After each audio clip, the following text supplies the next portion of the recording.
L'actualité reste dominée par le discours sur l'état de la nation devant le Parlement réuni en congrès. Le président Félix Antoine Tshisekedi a annoncé dans le dit discours que les discussions en cours au Qatar avec l'AFC M23 ont pour objectif principal d'obtenir le désengagement militaire de ce groupe. Suivons-le dans cet extrait.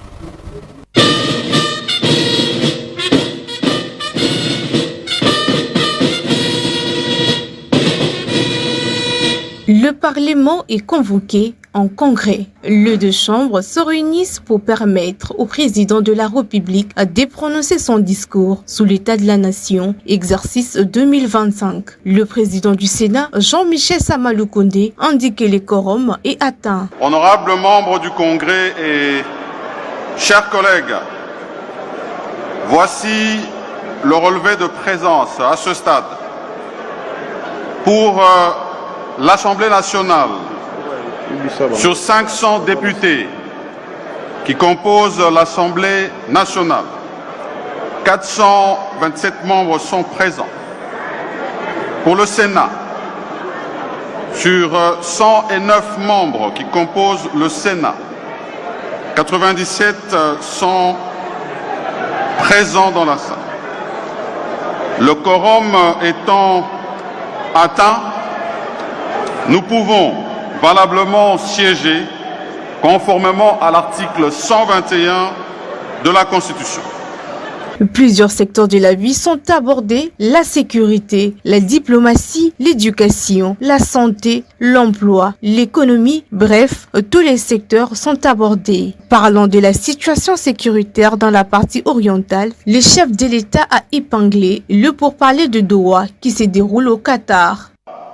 Sous la médiation du Qatar et avec l'appui de l'Union africaine, nous avons conclu à Doha, le 15 novembre 2025, un accord cadre entre le gouvernement de la République démocratique du Congo et l'AFC M23 qui fixe les piliers d'un futur accord de paix global et définitif fondé sur le désengagement militaire de l'AFC M23, le cantonnement, le désarmement, la démobilisation et la réintégration ainsi que sur le rétablissement de l'autorité de l'État sur l'ensemble des zones occupées. Dans son speech frénétiquement applaudi par les partisans et autres invités dans la salle de congrès du Palais du Peuple, le premier des Congolais a indiqué les performances dans les secteurs de l'éducation.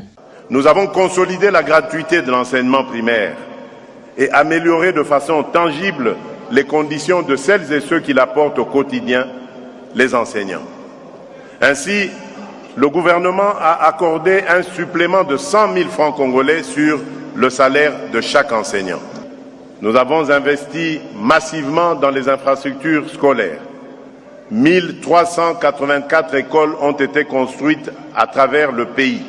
S'agissant de la ville capitale, Félix Tshisekedi, qui n'a de résidence, n'a pas caché son indignation sur le tableau qui présente de nos jours la ville de Kinshasa.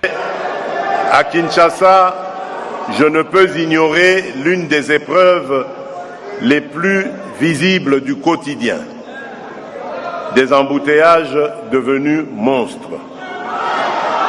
Ils épuisent nos familles, freinent la productivité, renchérissent le coût de la vie et affectent l'image même de notre capitale. Cette situation n'est plus une simple gêne urbaine, elle est un défi national de gouvernance. La capitale ne peut continuer à grandir sans une planification et un pilotage à la hauteur de son poids démographique et économique.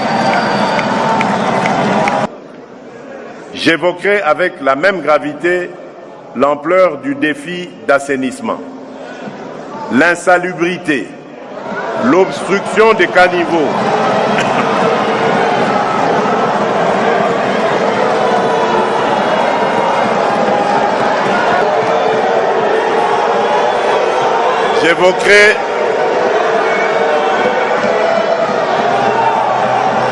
J'évoquerai avec la même gravité l'ampleur du défi d'assainissement,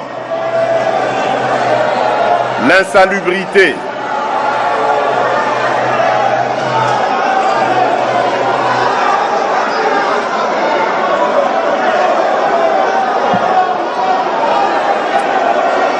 l'insalubrité.